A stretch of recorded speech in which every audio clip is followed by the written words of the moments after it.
여러분 안녕하십니까. 신문을 푸는 방송 아침의 매일경제입니다. 저는 이상훈이고요. 먼저 오늘 아침 조간신문들의 일면 기사부터 전해드리겠습니다.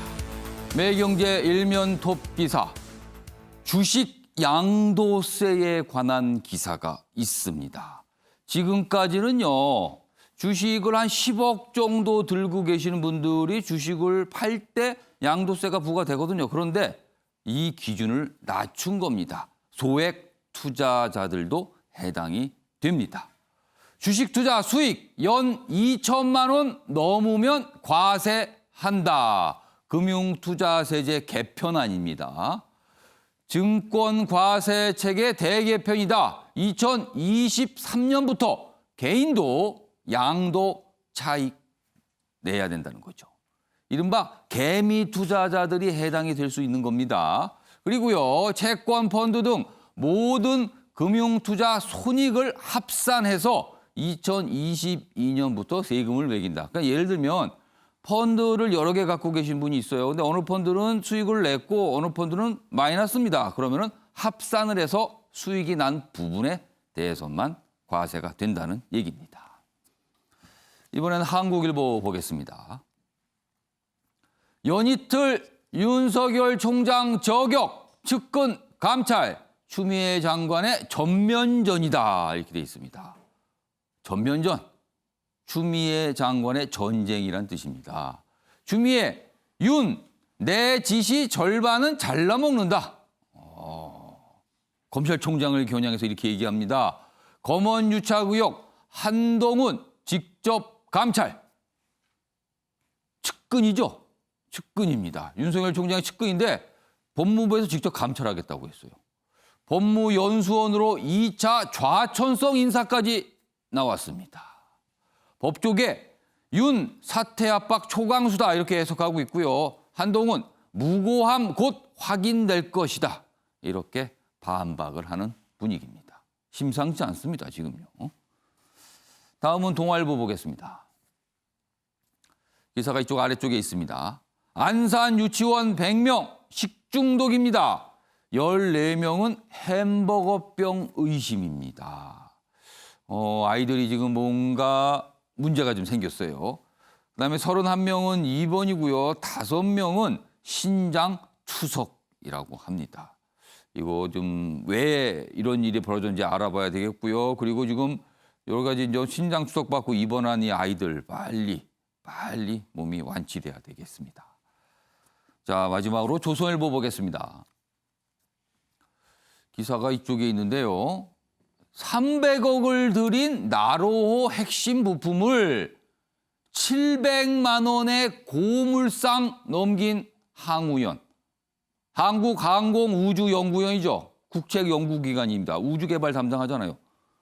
그런데 돈을 300억을 들여넣어서 부품을 만들어 놨는데 이걸 고물상에 700만 원에 넘겼다고요?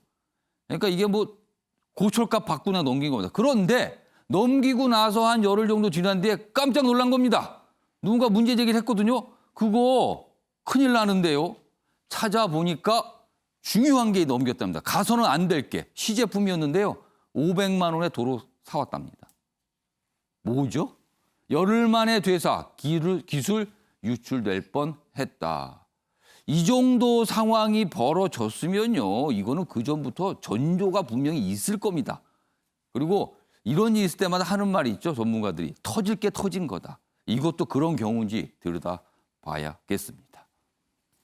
자, 지금까지 일면기사 짚어봤고요. 오늘도 네 분 패널 자리하셨습니다. 한 분씩 소개해드리겠습니다. 먼저 김관호 계명대 교수 나와주셨고요. 그 옆에는요. 이종훈 정치평론가 자리하셨습니다. 그리고 주원규 삼육대 겸임 교수도 나오셨고요. 마지막으로 최진년 변호사 자리하셨습니다. 안녕하세요. 안녕하세요. 6월 26일 아침을 여는 키워드 4가지가 화면에 준비되어 있습니다. 여기 보시면요. 첫 번째 키워드 찍어내기 물음표가 찍혀 있습니다. 법무부 장관 연일 검찰총장을 향해서 어떻게 보면은요. 굉장히 거친 말이라고도 할 수 있습니다. 그리고 뭔가 조치도 있었습니다. 그래서 찍어내기인가 이런 키워드고요. 두 번째 키워드는요. 내가 적격자. 야당 내에서 대선 주자 관련해서 저요 손을 흔드시는 분이 있어요. 아주 적극적으로 스스로 내가 적격자라고 얘기하고 있습니다. 세 번째 키워드는요. 증세인 듯 아닌 듯. 주식 양도세. 지금 이게 개인 투자자들한테 좀 많이 그 부과 대상이 확대되는 건데 이게 증세인가 아닌가. 당국에서는 증세 아니라고 얘기하고 있거든요. 그러나 따져보면 꼭 그렇지만도 않다는 분석도 나오고 있습니다. 마지막 키워드는요. 사기 아니다. 이른바 대작. 누군가 그림을 대신 그려주는 거. 개념을 잡아주면 대신 그려주는 이 부분에 대한 대법원의 최종 판단이 있었습니다. 자, 그럼 아침에 매일경제 본격적으로 출발하겠습니다. 첫 번째 이슈는요. 어제 있었던 6.25 70주년 행사 이야기 간단하게 짚어보겠습니다. 매일경제 기사인데요. 문재인 대통령 가장 슬픈 전쟁 끝내야 한다. 그리고 북한도 담대하게 나서달라. 어제 행사에서 이렇게 얘기를 했습니다. 취임 후 첫 6.25 기념식 참석입니다. 70주년. 이런 게 뭔가 공으로 이제 뭔가 기념일이 되면은 좀 되게 성대하게 하죠. 어제도 꽤 큰 규모로 열렸습니다. 내용 좀 더 보겠습니다. 북한 도발 위협엔 단호한 어조로 얘기했습니다. 단 한 뼘의 영토, 영해, 영공 두 번 다시 침탈당하지 않을 것이다. 강력한 의지를 표명하면서도 슬픈 전쟁 끝내야 한다. 우리는 지금 전쟁이 끝난 상태가 아니다. 그리고 북도 나서라. 이렇게까지 또 얘기했고요. 참전 22개국 정상 영상 메시지 그리고 트럼프 대통령은요.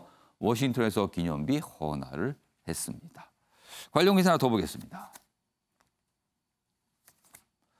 어제 주목받은 것 중에서는 두 가지 노래가 있었어요. 첫 번째 노래는 6.25의 노래 그리고 또 한 가지는요. 늙은 군인의 노래. 둘 다 전쟁, 6.25와 관련된 내용인데 약간 노래의 결이 좀 다릅니다. 근데 두 가지 다 어제 울려 퍼졌습니다. 내용 보면 이렇습니다. 조국을 원수들이 맨주먹 붉은 피로 6.25의 노래. 이거 기억하시는 분들 많이 계시죠? 옛날에는 이거 학교 다닐 때 많이 부르게 했어요. 외우게 했습니다. 근데 요즘에는 그렇게 뭐까지는 안 하죠. 이 노래가 어제 6.25의 노래인데 문재인 대통령도 따라 불렀다. 이렇게 제목에 돼 있고요. 기사 내용 보겠습니다. 또 다른 노래가 있었습니다. 이날 행사에는 박정희 정권 당시 국방부 장관이 금지곡으로 지정했던 늙은 군인의 노래도 가수 윤도현의 목소리로 불렸다. 이 노래를 금지했던 이유는요. 과거에 군의 사기를 좋아한다. 뭐 이런 이유였다고 합니다. 근데 이 노래도 어제 울려 퍼졌습니다. 자, 그럼 어제의 모습 영상으로 확인해 보겠습니다.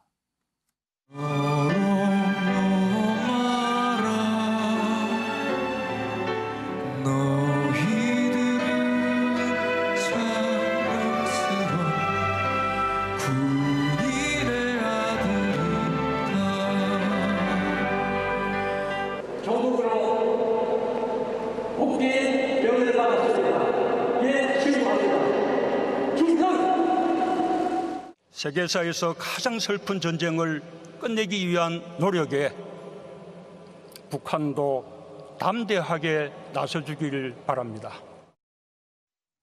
자, 어제 행사 뭐 굉장히 성대하게 했고요. 어제 저녁에 약간 뭐 조명 효과도 있었고요.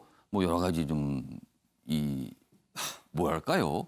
이야기거리가 될 만한 내용도 좀 있었습니다. 자, 이런 가운데 여권 인사죠. 두 명의 인물이 어제 무언가 북한과 관련해서 얘기를 했습니다. 그 내용 화면으로 좀 보겠습니다. 자, 첫 번째. 문정인 대통령 통일 외교 안보 특보. 이분은 굉장히 중요한 얘기를 그동안 많이 했죠. 그리고 얘기를 하면 그게 꽤 들어맞은 적이 꽤 많이 있었습니다. 어제도 이렇게 얘기합니다. 일본 언론과 인터뷰인데요. 미국이 반대한다고 우리가 대북 지원과 관련해서 못하는 거는 아니다. 그럼 이거는요. 미국이 반대하더라도 제재와 상관없이 뭔가 할 수 있다란 얘기가 됩니다. 그리고요. 다음 또 보겠습니다. 자, 이번에는 정세현 전 통일부 장관이죠. 이분도 최근에 여러 가지 목소리 좀 내고 있어요. 그리고 여권에서 꽤 어떻게 보면 영향력이 있다고 할 수 있는 인물입니다. 오바마 전 대통령은 참 실없는 사람이다. 핵무기 없는 세계를 만든다고 해놓곤 북한이 핵을 포기할 때까지 전략적으로 참고 기다리는 정책을 폈다. 이렇게 얘기합니다. 다음이요. 사실상 북한 핵 보유국으로 만든 건 미국의 핵 정책이다. 북한이 핵을 가진 건 미국 때문이다. 미국이 수교를 해주고 끝냈으면 이런 불행이 안 만들어졌을 것이다. 이렇게 얘기를 했습니다. 자, 그럼 관련 영상 확인해 보겠습니다. 오바마 대통령 참 실없는 사람이에요. 취임하자마자 바로 핵무기 없는 세계를 건설하겠다고 채권지 어디 프라하에 가서 연설해가지고 그걸로 그 말에 노벨 평화상까지 받아놓고 북핵 정책은 북한이 핵을 포기하고 나올 때까지 우리는 전략적으로 참고 기다리겠다는 이상한 전략적인 데라는 정책을 채택하고 나섰습니다. 사실상 핵보유국을 만들어 놓은 것은 미국의 핵정책입니다. 수교를 해주고 이런 일이 벌어지지 않도록 91년에 미국이 좀 서둘러 줬더라면 이런 불행이 안 생겼을 텐데 그 북한이 그렇게까지 못하리라고 낙관을 했는지 아니면은 차라리 핵을 개발하도록 놔둬가지고 또는 그걸 핵 문제가 계속 일어나도록 해서 무기 시장을 유지하는 것이 낫겠다고 생각하는 그런 판단을 했는지 모르지만 어쨌건 북한은 결과적으로 군산복합체의 바람대로 핵 보유국이 됐고. 자, 김건학 교수님.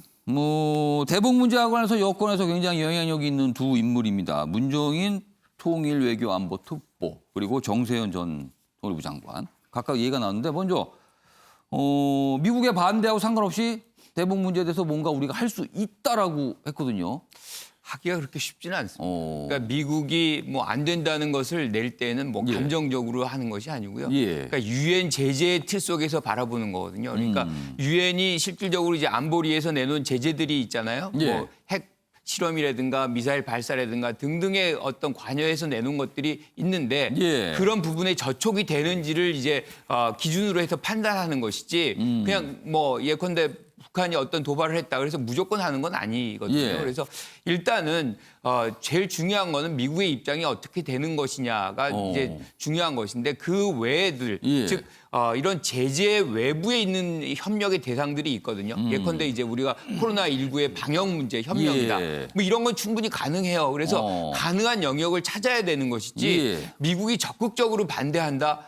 그럴 때 우리가 그거를 반대를 무릅쓰고 할 수 있다? 쉽지는 않습니다. 그러니까 미국이 항상 우리한테 가진 카드들이 꽤 있거든요. 그러니까 그런 카드들을 흔들 경우에는 내부가 굉장히 혼란스러워질 수가 있어요. 가장 쉬운 거는 뭐 주한미군 철수라든가 등등의 방법들이 있는 거죠. 그게 강대국들이 항상 갖는 그런 수단들인데 그것들이 쓰이지 않게끔 하는 것도 우리가 해야 되는 것이고 그런 차원에서 본다면 반대를 안 하게 하는 그런 영역을 찾아서 협력의 영역을 넓혀가는 것이 우리가 해야 될 일이다 이렇게 생각합니다. 그리고 정세현 전 장관의 뭐 분석이죠. 본인의 분석인데 북한이 핵을 갖게 된 거는 미국의 정책 탓이다. 이렇게 분석을 했어요. 과한 거죠. 그러니까 미국이 정책 탓이다가 아니라 북한의 어떤 안보 위기가 그만큼 고립됐다. 그러니까 고조됐다는 것이죠. 우리가 72년도에 닉슨 독트린이 발생하면서 사실 박정희 정부에서 핵 개발을 나서잖아요. 그 당시에 우리가 어떻게 됐냐면 한미 동맹에서 우리를 배제시켰거든요. 그러니까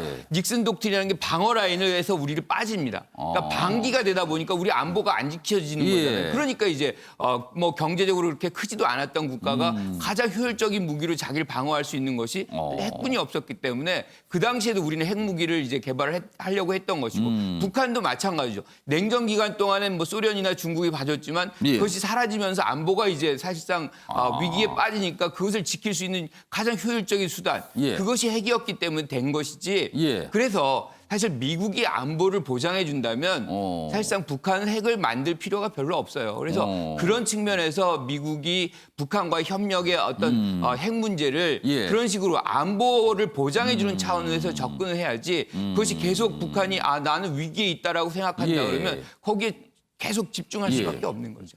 자, 이종훈 평론가는 여기 두 인물의 이야기가 소개됐는데 어떻게 보셨습니까? 그러니까 좀 정리를 딱 해드리면 그러니까 북한은 핵 보유국이다 하나 그리고 미국 눈치 보지 말자 그 두 가지로 좀 요약이 되는 것 같고요. 그러니까 사실은 지금 우리가 북한을 핵 보유국으로 공식 인정을 안 하고 있지 않습니까? 예. 예, 그런 상태에서 이제 비핵화 전략을 지금 추구를 하고 있는 건데 예. 정세현 전 장관의 발언은 그런 측면에서 예. 상당히 좀 논란의 여지가 있는 발언이었다. 저 발언의 바탕에는 예. 북한은 핵 보유국이라는 게 깔려 있다, 전제가 있다라는 그렇죠. 말씀이시네요. 전제를 아예 딱 깔고 좀 이야기를 하시잖아요. 어찌됐건 뭐 현 정부하고 굉장히 가까운 예. 그런 분께서 저런 말씀을 하시는 거는 좀 자제를 하셨어야 되는 게 아닌가 이런 생각이 예. 일단 들고요.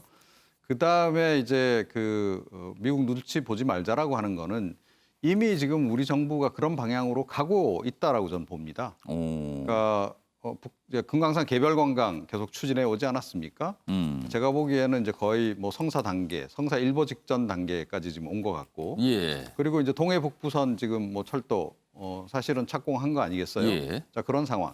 거기에 더해서 이번에 이제 북한이 이제 굉장히 남북 공동 연락 사무소도 폭파하고 뭐 이런 조치들을 통해서 우리에게 좀 강력하게 예. 요구를 좀 뭔가 하고 있는 거 아니겠어요? 그건 제가 보기에는 개성공단 재개가 아닌가 싶어요.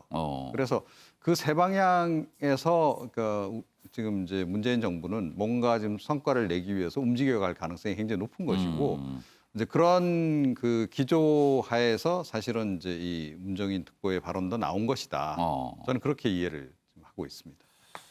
뭐 아무튼 6.25 관련돼서 뭐 행사도 크게 열렸고요. 그리고 북한이 최근에 김정은 위원장의 동생을 통해서 엄청난 막말을 퍼붓다가 멈췄습니다, 지금. 그리고 김정은 위원장이 직접 나서서 뭔가를 수습하는 듯한 모양이 있으면서 지금 약간 뭐랄까요? 좀 잠잠해지고 가는 상태가 있는데 그런 상태에서 여러 가지 또 이야기가 여권 내에서 나오고 있습니다. 자, 이런 가운데요. 김정은 위원장을 상대로 한 소송이 있습니다. 그 얘기 좀 보겠습니다. 여기 보시면요. 6.25 납북 피해자들 북한의 손해배상 소송을 제기하는 겁니다. 그러니까 이런 내용이에요. 밑에 부분, 요 파란색으로 된 글씨부터 좀 전해드릴게요. 6.25 납북 피해자 가족 13명, 김정은 위원장의 손해배상 소송 제기입니다. 어제입니다. 북한 70년 전 10만여 명 민간인을 납치했다. 납북으로 고통을 받았다. 가족들도 엄청난 고통이다. 이런 얘기입니다. 다음 보겠습니다. 6.25 납북 피해자 김정은 상대 손해배상 소송 역시 이제 내용을 소개하고 있고요. 이른바 한국판 원비어 소송일 수 있다라는 평가가 나옵니다. 왜 그러면 이 원비어 부모들이 미국에서 소송을 받았고요. 그리고 미국에서 있는 북한의 자산에 대한 압류 조치를 통해서 뭔가 실행을 하잖아요. 그렇다면 우리가 남한에 있는 북한 관련 자산 뭐 이런 게 또 생각이 나는 거예요. 여기 보면 김정은 상대 손해배상 소송 미국 법원이 5억 달러 배상 판결을 받았는데 이게 참고가 될 수 있거든요. 자, 변호인단은요. 조선중앙TV 저작권료가 있답니다. 국내에. 그러니까 조선중앙TV가 국내에 이 방송을 보내잖아요. 그럼 이게 또 다 돈 문제하고 연결돼 있는데 21억 원 압류 시도 방침이다. 이게 뭔가 있군요. 지금 찾으니까요. 자, 이 얘기 좀 해보겠습니다. 최인영 변호사. 네. 이거 가능할까요? 어떻게 보세요? 일단 소송이 제기가 됐습니다. 예. 결론은 어쨌든 간에 가능은 합니다. 이 사건에서 이른바 원고는 예. 6.25 전쟁 납북자와 그 후손 13명. 예. 피고는 북한 정권의 김정은 위원장. 그러니까 북한 정권과 김정은 위원장. 그리고 그 재판 관할은 서울중앙지검법원에 했고 지금 청구했는 금액은 3억 4천만 원이라고 합니다. 예. 그리고 그렇게 이런 소송을 제기했던 이유는 예. 이른바 민법상 불법행위 손해배상인 것 같은데요. 지금 적힌 대로 6.25 때 납치를 하고 예. 또 그 폭격이나 이런 전쟁 범죄를 통해서 그 입은 고통에 대해서 위자료를 청구하는 그런 내용인 것 같습니다. 예. 실질적으로 이것은 아까 얘기한 것처럼 한국판 원비어 소송 이렇게 얘기를 하고 있는데 실제로 그 원비어라고 대학생이 북한에 있다가 예. 결국은 이제 미국으로 돌아갔지만 거의 사망했고 중퇴 상태로 미국으로 갔죠. 그렇죠. 그래서 그 유족들이 예. 미국 법원에 소송을 제기를 해서 5억 불, 우리나라 돈으로 거의 6천억 정도 소송을 한 다음에 예. 샅샅이 전 세계에 있는 그 북한 자산을 해서 최근에 제가 알기로는 예. 북한 선적 이 100까지 해서 그 압류해서 현금화하는 그런 일을 하고 있는 것 같은데 그런 어떤 정신에 입각해서 지금 이 소송을 예. 내는 것 같습니다. 사실 지금 같은 경우에는 우리나라에서 북한 주민들이 한국에 있는 소송은 거꾸로 제기해 왔습니다. 오. 그런데 이제는 거꾸로 남한에서 북한을 상대로 소송을 예. 했다는 점에서 상당히 상징적이고 의미 있는 소송인 것 같은데요. 그것도 김정은 위원장을 상대로 한 소송이에요. 그렇죠. 지금 그리고 또 이게. 이 부분 같은 경우에는 오. 한국뿐만 아니고 최근에 일본에도 거의 비슷한 소송이 있었다고 예. 합니다. 실제로 그 납북됐다가 그 탈북했던 그 5명이 예. 지난 2018년에 그 일본의 동경지방재판소에 손해배상 청구 소송을 해서 다가오는 다음 주에 지금 첫 재판이 열린다고 하는데요. 아. 결론적으로 봤을 때 미국, 일본, 한국에서 예. 북한을 상대로 했는 제도적 손해배상 소송이 진행되고 향후에는 그 삼국 간 어떻게 보면 인권 예. 변호사들이 협력한다 그런 얘기가 있는데요. 실제 지금 그 이 소송에서 이길지 어떨지는 아직 잘 모르겠습니다. 예. 그런데 만약에 승소를 한다고 하면은 그럼 뭐 판결문 바로 놓고 어떻게 집행을 하느냐 보면은 지금 내용이 있습니다만 그 조선중앙TV 저작권료를 예. 한국의 법원에 공탁된 게 있습니다. 무슨 말이냐 하면은 북한에서 방송했는 내역을 예. 뭐 MBN이라든가 한국 방송에서 자료 화면을 가지고 와서 예. 쓸 경우에는 예. 그게 저작권 협의회 그 우리 협약에 의해 가지고 그 예. 돈을 줘야 됩니다. 그 중간에 이제 그 역할을 하는 어떤 단체들이 있죠. 그렇죠. 지금요. 그 단체가 있는데 그 단체가 지금 북한에 예전에는 돈을 보냈는데 지금 받고 있지 않아서 그걸 예. 법원에 공탁했는데 그 돈이 21억 가량 되는 것이죠. 근데 지금 청구했는 금액이 3억 4천만 원 정도라고 그러면 하니까 충당이 될 수도 있겠네요. 그렇죠. 만약에 승소를 한다고 하면은 실제로 집행될 가능성이 있는 그런 상황이라서 물론 법리적인 논쟁은 있습니다만 예. 향후 소송 진행 내역 물론 굉장히 상징적인 소송입니다만 예. 실질적인 이득까지도 어떻게 보면 가져갈 수 있는 그런 상황이라서 향후에 법원이 어떤 판단을 할지 좀 관심을 갖고 지켜봐야 될 것 이게 같습니다. 통상적인 이제 민사소송 형태잖아요. 그렇습니다. 그렇다면은 당사자인 김정은 위원장이 보통 입장 표명을 해야 되는 거잖아요. 근데 이게 북한이 입장 표명을 안 할 것 같은데요? 결국은 이제 송달이 돼야 됩니다. 예. 실질적으로 소송을 하려고 하면은 소장이 주소지까지 가야 되는데 예. 북한을 넘어서 어떻게 이걸 송달을 하겠습니까? 송달도 이게 현실적으로 어렵고 그러면 없이 그냥 빼고 가는 건가요? 이럴 그렇기 때는? 때문에 이 부분에 대해서 어떻게 될지 예를 들어서 그 사실 아까 말씀드렸듯이 북한 사람들이 한국의 이 친자 확인이나 이런 소송이 실제로 이루어지고 예. 있고 관련 법도 있습니다. 예. 그래서 이제 직접 못 오니까 한국에 있는 변호사를 선임도 하고 있는 케이스가 있는데요. 예. 거꾸로 북한에서 김정은 위원장이 한국에 있는 어떤 변호사를 선임할 가능성도 뭐 제로라고 볼 수는 없기 때문에 한번 그런 부분도 한번 법률가로서 좀 관심이 가는 부분입니다. 혹시 최진년 변호사가 한번 그러니까 뭐 여러 가지 뭐 보내주시면 제가 한번 상상력을 해보겠습니다. 동원하면 참 여러 가지 상황이 있을 수 있는데 일단은 소송이 제기됐다는 부분 그리고 어떻게 보면은 전 이 저작권료가 있다는 부분 이게 이제 북한 쪽에서 나온 북한 쪽 자산이라고 할 수 있으니까요. 이 부분이 지금 존재하는 건 요건 사실이고 그 이후에는 또 법원이 여러 가지 또 판단을 해봐야 되겠군요. 이거는 굉장히 좀 다양한 고려사항이 있을 수 있는 소송이 될 것 같습니다. 한 말씀만 드리면 예. 원칙적으로는 주권 면제라고 해서 예. 전쟁 범죄에 대해서 어떤 국가를 상대로 소송하는 것은 사실은 어렵죠. 그렇지만 예.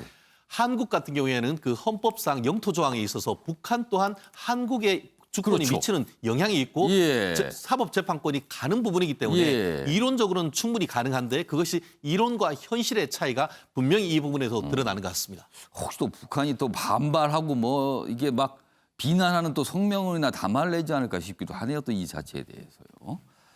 알겠습니다. 이 주제 이 정도로 마무리하고요.